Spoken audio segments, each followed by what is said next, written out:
অত্যন্ত শ্রেষ্ঠ একটা কথা আছে, যদি একটা দরজা বন্ধ হয় তাহলে ঈশ্বর নিজে আমাদের জন্য আরেকটা দরজা খুলে দেন। কিন্তু কিছু মানুষ আছেন যারা এটা ভাবেন যে আমার সাথে তো এরকম হলোই না, আমাদের জন্য তো কোনো নতুন দরজা খুলল না, কোনো নতুন পথ আমরা খুঁজে পেলাম না। সেই বিষয়ে আমরা চিন্তা করি, দুঃখ পাই যে এরকম কেন হলো।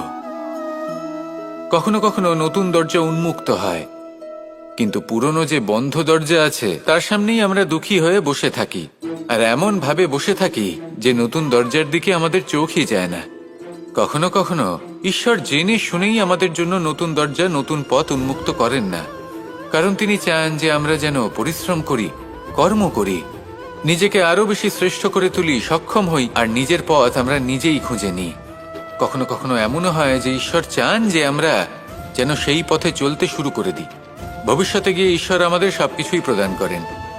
মনে রাখবেন, যে ব্যক্তি নিজের বাড়িতে এসে নিজের দুঃখ নিয়ে বিলাপ করতে থাকেন, সুখ তার দরজায় পৌঁছে গিয়েও বন্ধ দরজা দেখে ফিরে চলে যায়। তাই দুঃখ আমাদের সকলের জীবনে আছে, কিন্তু সেই দুঃখকে আঁকড়ে ধরে বসে থাকবেন না, তাহলে আপনি আসন্ন সুখও ভোগ করতে পারবেন না। আসুন আমার সাথে ভালোবেসে বলুন, রাধা রাধা।